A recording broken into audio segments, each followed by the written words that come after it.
Hello students, I hope you are all fine and in good health. In this audio presentation, I'll be discussing about Pablo Neruda, and of course I will be discussing about the poem Keeping Quiet.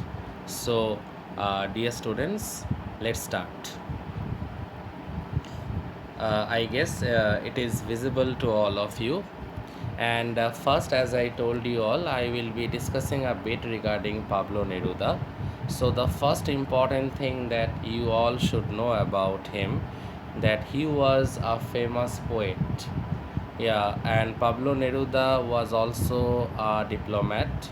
He was also a politician, and he was widely regarded, and he is even now also widely regarded as one of the most famous poet of the 28th century, and as well as one of the most famous poet of Spanish language.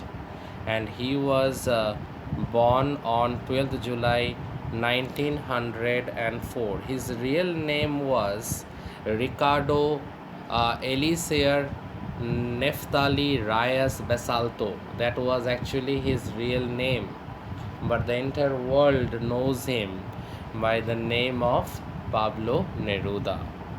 Now, Neruda got popularity during his lifetime. He was an iconic poet. He wrote in a variety of style, including historical epics. He has written a lot of poems that is based on surrealism. He also wrote on passionate love poems also, which includes 20 love poems, and also songs of despair also, that was written in the year 1924. And as I told you that previously, that he was a diplomat and politician, as I told you all. So he occupied many diplomatic positions, and he also served a term as a senator of the Chilean Communist Party. And the most important thing was that in the year 1971, Pablo Neruda was awarded the Nobel Prize. He was awarded the Nobel Prize in the year 1971. So these are the things that we have to know about him, because in order to understand his poem, we have to understand him as a person. So I am revising some of the points. First of all, he was a famous poet, he was a diplomat, and he was a politician, a famous poet of the 28th century, as well as the famous poet of the Spanish language. And this is the poem that he has actually written in Spanish language, and later it has been translated into English. His real name was Ricardo Eliezer Neftali Reyes Basalto, but we all know him by the name Pablo Neruda. He experimented with different genres and different forms of writing poems. He wrote historical epics, he wrote surrealistic poems, he wrote love poems also, and he was a politician and a diplomat. We all know about this, since I referred to this point earlier also, dear students, that he served a term as a senator, a very prestigious post for the Chilean Communist Party, and he was awarded the Nobel Prize in the year 1971. That's something that's very important that we should all know about. Now, what is this poem all about? So I'm scrolling down, I guess, dear students, this particular image and this particular slide is visible to all of you. First of all, we have to know what is the core concept of this particular poem, what this poem actually deals with. Keeping Quiet is a poem about the need for soul searching, which may help us make peace with ourselves and others. So basically, it is a poem about the need of soul searching. So soul searching experience, we can say, that will aid us, that will ultimately help us to make peace with ourselves and obviously with others. Not only that, the poet appeals to the readers to take a little time out of their busy schedules, that you let us squeeze out a bit of time out of our busy routine, out of our busy schedules, and we should emphasize on the need of quiet introspection and retrospection. It advocates doing nothing for some time. Now, to squeeze out our time, and we should be quiet. There should not be any babbling of tongues. There should not be any bodily movements. We should all be quiet. It will be a quiet phase or a quiet moment related with introspection and retrospection. And it's an urge of the poet to all of us that we should do nothing during that time. It tells us how a moment of silent introspection will help us realize the utter futility of our aggressive endeavors if we all be quiet. And obviously, if there is a moment of silent introspection, ultimately it will help us. It will help us to realize the utter failure or the utter fatuousness or the utter uselessness, or we can say the utter futility of our aggressive endeavors. Obviously, a moment of stillness will actually help us to realize that in which way we are leading our life. It will provoke us, it will instigate us to rethink that the way we are leading our lives, is it the right way that we are leading our lives, or we are leading our lives in a wrong manner, or it seems that all our aggressive endeavors ultimately at the end of the day are all futile. So that realization, it will be realized by us if we all involve ourselves in a moment of silence. There, if there is a momentary pause, if there is a stillness, and if we all be quiet without babbling, without talking, without moving our arms, if we be quiet, then obviously it will give us a chance at soul searching. It will give us self discovery, a chance at self discovery, and obviously it will give rise to silent introspection also, that will help us to realize the utter futility of our aggressive endeavors. Okay, that means whatever we are doing, are we doing the right thing, or are we doing all the wrong activities? Now that realization, that self discovery, that soul searching experience, that is only possible if there is a moment of silence, if we silently introspect our activities, what exactly we are doing. Are we doing the right thing, or are we doing the wrong ones? Are our work is getting us to be progressive, uh, or our work is ultimately all related with aggressive endeavors that ultimately is neither progressive nor something that is prosperous, but ultimately it is futile. So in order to achieve that self realization, in order to go on with that soul searching experience, it is very important that there should be a moment of silent introspection. And for that reason, the poet urges every one of us to be quiet. Now let us move on to the next slide, and I guess the picture is visible to all of you, picture related with meditation, and I will be discussing two lines each. So let us come to the first two lines of the poem.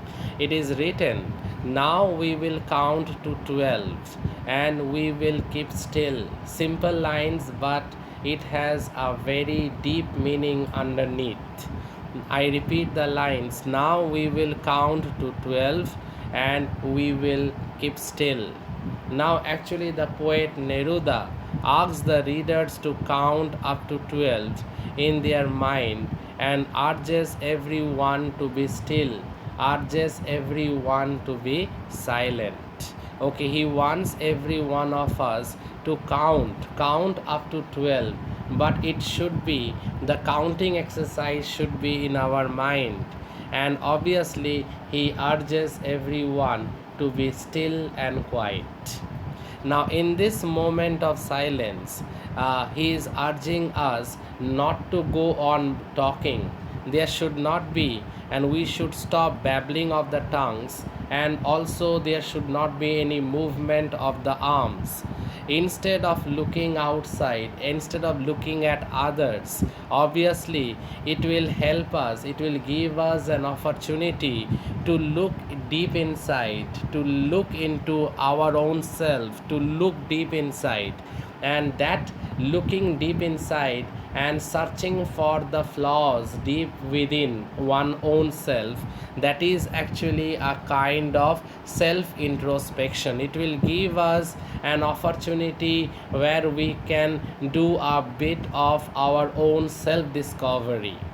And in order to achieve that, possibly achieve that in a very positive manner, what we should do, we should actually be totally quiet, and we should not go on babbling our tongues, and we should not move our arms. Okay, and there should be a kind of introspection. Okay, and a most important thing is that they should not, we should not look outside, we should not focus on others or others activities, we should focus only on our own activity, we should look deep inside us.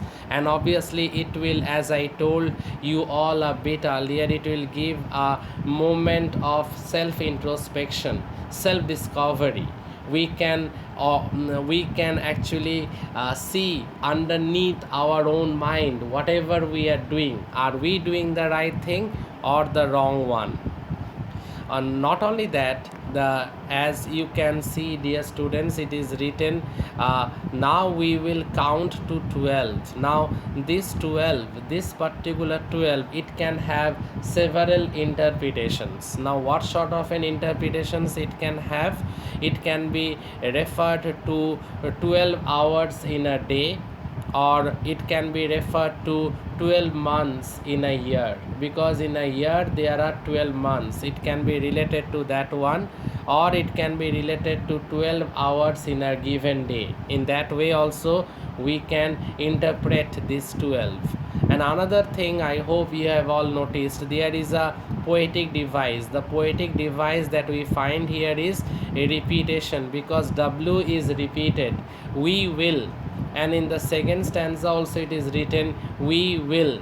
Actually this is an example of a repetition. So dear students, from the first two lines what we learnt, the first one is that he is urging everyone that we should count up to 12. Now this counting exercise should be in our mind, and everyone, we should all be very quiet, everyone, we should all remember that we should all be very still.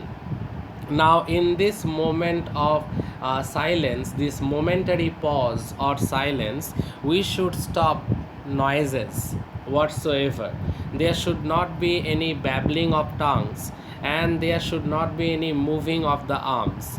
Instead of looking outside, and instead of concentrating on other individuals' activities, we should look deep inside. So ultimately this quietness, this keeping quiet, ultimately it will give us a chance to actually do a bit of self discovery. It will give us a chance of self introspection. And not only that, it is like an exercise of meditation, because introspection ultimately paves the way. I repeat one more time dear students, introspection ultimately paves the way for meditation. And obviously when we meditate, obviously our mind becomes calm and peaceful. Ultimately meditation is a process that ultimately initiates calming of the mind, and obviously to prepare it for introspection, self introspection. And ultimately, when our mind will be peaceful, when we will attain that nirvana or moksha like state, then ultimately it will actually pave the way for self discovery, it will pave the way for self introspection. And at that time only we can realize whatever we are doing, our activities, is it progressive and fruitful, or it is something that is futile. Ultimately it will make us realize. So when we will be meditating, ultimately we'll reach a state of moksha nirvana. Now reaching that state of moksha nirvana, it will give us an opportunity to meditate, it will give us an opportunity to pave the way for self introspection, it will give us an opportunity for self discovery. Whatever we are doing, the manifold activities in which we are involved in, are those activities fruitful, are those activities progressive and prosperous, or are those activities fatuous or futile? It will give us a clear indication of that. Not only that, another important thing that we learn from these two lines, that is the number 12. It can be related to the 12 hours of a given day, it can be related to the months of a year. That is also something very very important. 12 months in a given year. And obviously there is a repetition also, that is the poetic devices. We will, okay, it is actually a repetition, because in the first stanza also we find, in the second stanza also we find w is there in the first stanza, w is there in the second stanza also. Now I am moving on to the next two lines, okay, very very important. For once on the face of the earth, let's not speak in any language, let there be a common universal language that is applicable for all individual all around the world, all or on all around the globe. And what is that? The language of silence. Okay, that language of silence will closely attach every one of us, and every one of us will be under the same umbrella. Okay, and all will be attached with the same language of silence. So let me move on with the line, let me repeat the lines, then I am moving on to the points. See, it is written, for once on the face of the earth, let's not speak in any language. That means the poet discourages us from speaking in any language.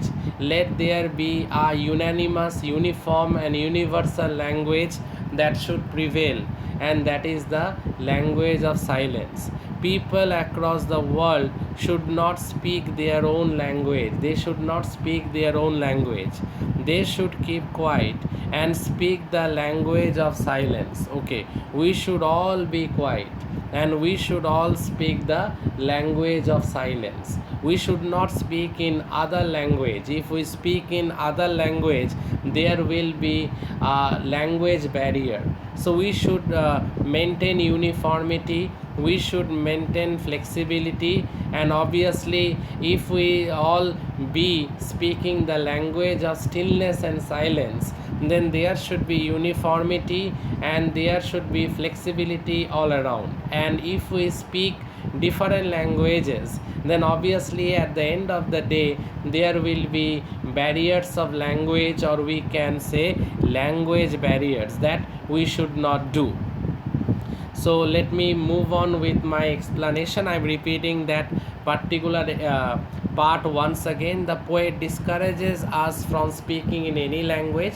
People across the world should not speak their own languages. They should keep quiet and speak the language of silence. They should all keep quiet and they should speak the language of silence. Language can be a dividing factor. Now if we all, because lot of people are there in this world. There are a lot of countries, there are a lot of communities, so obviously every country has its own language. Now obviously if we go on speaking in our own language, then ultimately it will cause a sort of a language barrier. It will act as a dividing factor that should not be there. Okay, it should not act as a dividing factor. Every one of us should be united together. Language can be a dividing factor. It leads to domination and discrimination. Ultimately, not only language creates a language barrier, but ultimately language leads to domination. Ultimately, it leads to discrimination also. If for some time no one spoke, then all discrimination would disappear in the depths of silence. Now, if for a time being, if we all the people, he is urging everyone, if we all can squeeze out a bit of time from our daily routine, from our daily hectic, busy work schedule, then ultimately all discriminations and all domination will fade away. Or rather to say in other words, dear students, all discrimination would disappear in the depths of silence. This will bring unity, this will bring uniformity, this will bring peace, this will bring harmony among all human beings on the face of the earth. Ultimately, every one of us will be united because of one common language, and that is the ultimate unanimous language of silence. That is something that is very, very important. Ultimately, it will bring unity among all human beings on the face of the earth. Now, dear students, I am moving on to the next two lines, but before that, what we had learned from these two lines, let us recapitulate once again. It is written, for once on the face of the earth, let's not speak in any language. That means the poet is propagating the universal language of silence that can be applicable for all the people all over the world, and it will achieve uniformity, it will achieve unity also. And this line is very important, dear students, as I discussed earlier, that they should keep quiet and they should all speak the language of silence. That is something very important. And another important thing is that language, if there are a lot of people, as I told you, and lot of countries, lot of communities, so if a lot of groups, okay, of people, now each if all of them went on speaking in their own common language, then ultimately it will create a language barrier. And not only that, it will lead to domination, it will lead to discrimination. So that should not be there, because ultimately it will lead to domination and it will lead to discrimination also.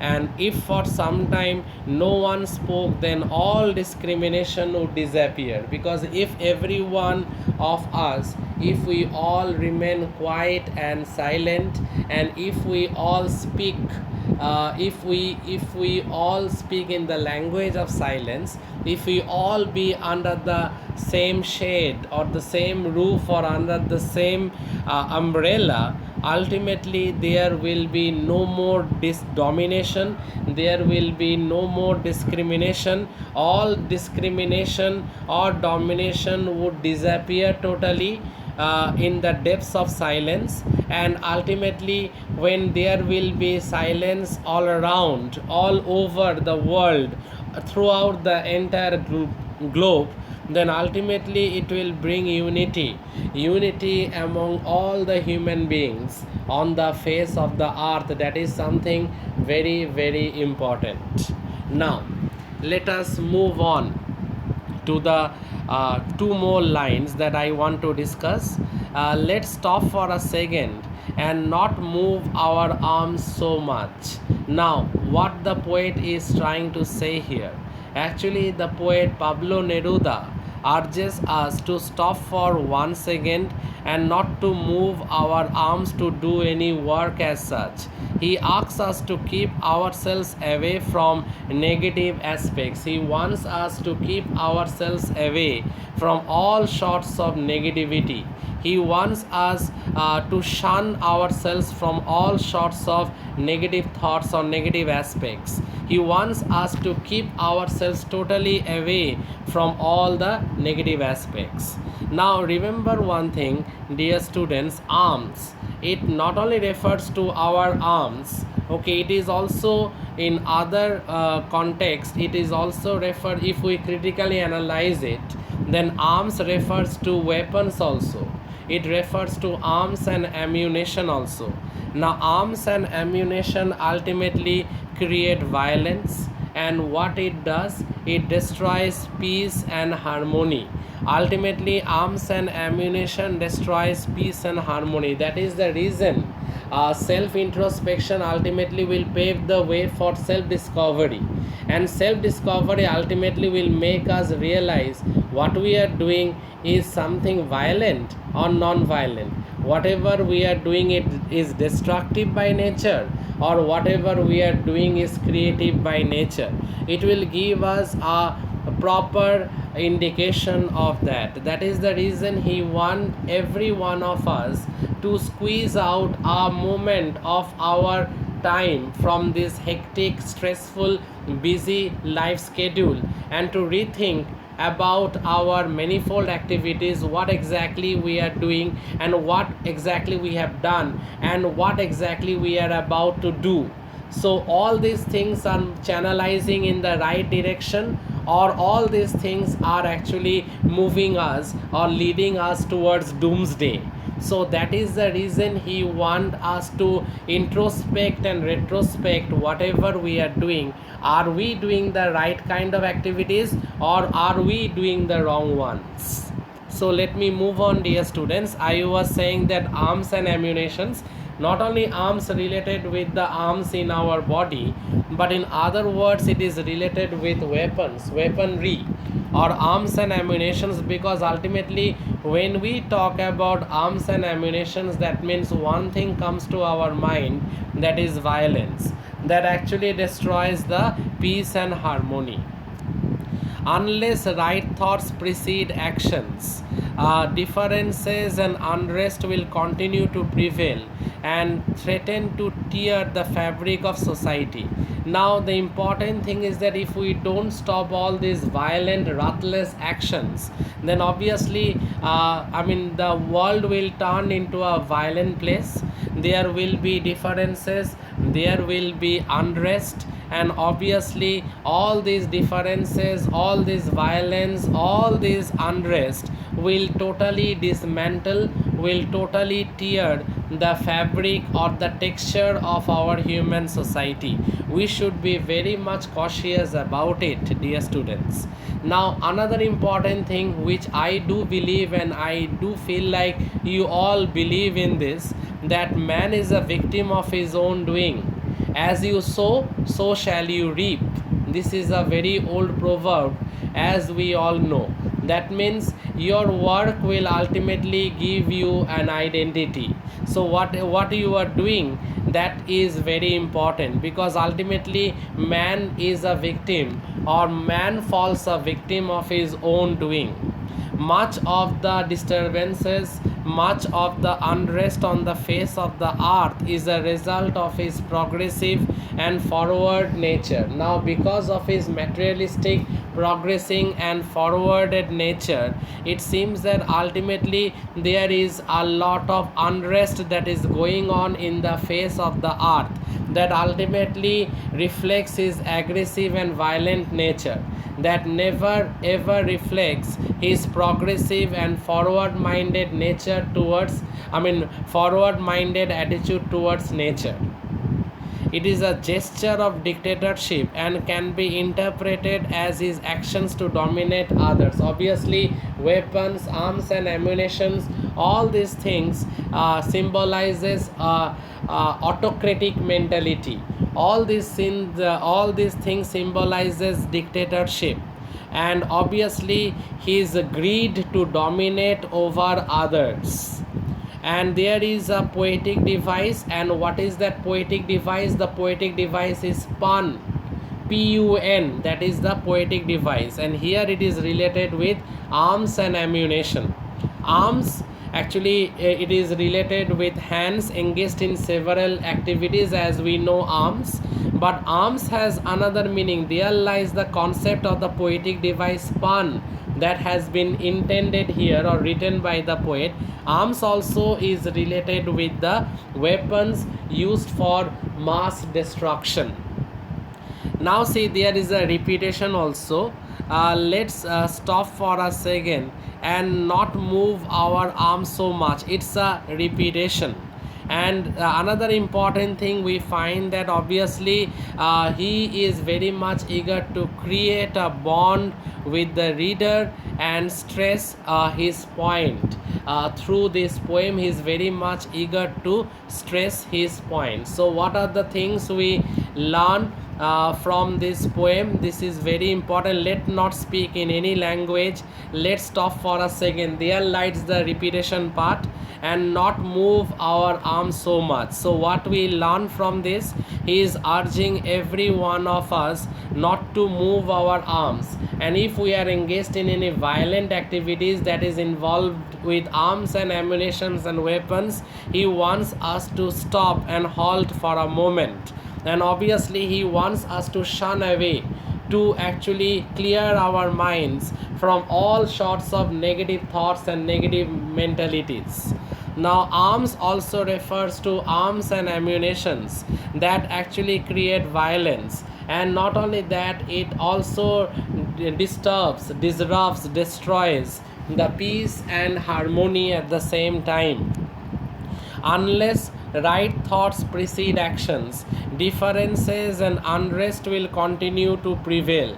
Unless we cultivate right thoughts and actions, until we actually do a bit of self-discovery, unless we are good deep within, unless we become good deep within, then obviously there will be violence all around, there will be differences of opinion, there will be unrest, and this will continue to prevail. And not only that, ultimately it will threaten to tear, and not only that, it will threaten to destroy the very texture of our human society.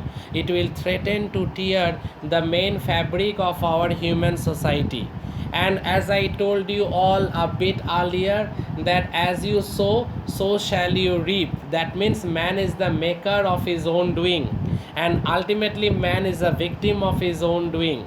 Ultimately, one thing we should all know about, that much of the unrest, much of the restlessness, much of the disruption, much of the disturbances on the face of the earth is a result of his progressive and forward nature.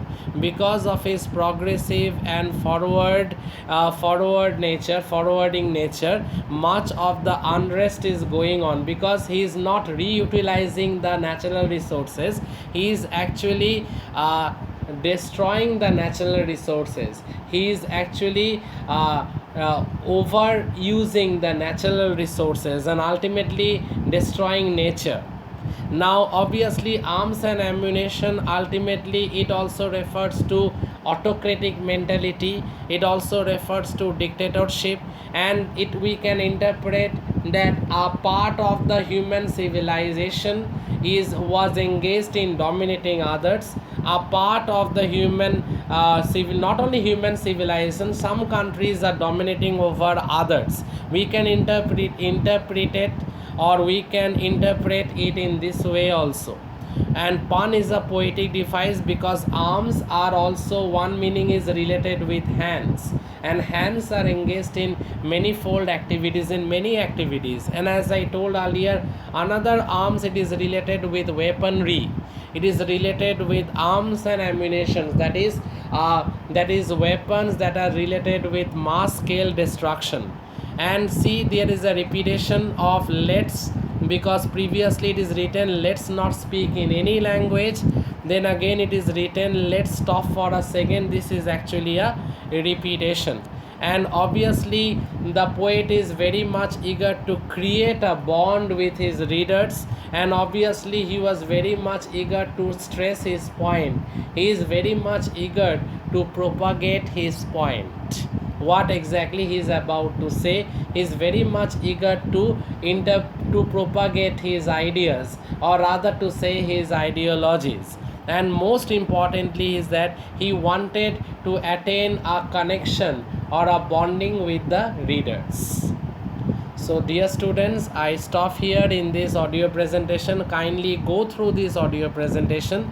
In my next audio presentation, I will be continuing with the remaining part of the poem. Please go through it, and if there is any doubt anywhere, let me ask me about it. I will be clarifying your doubts, all your doubts, to the best of my ability. Thank you students. Thank you all.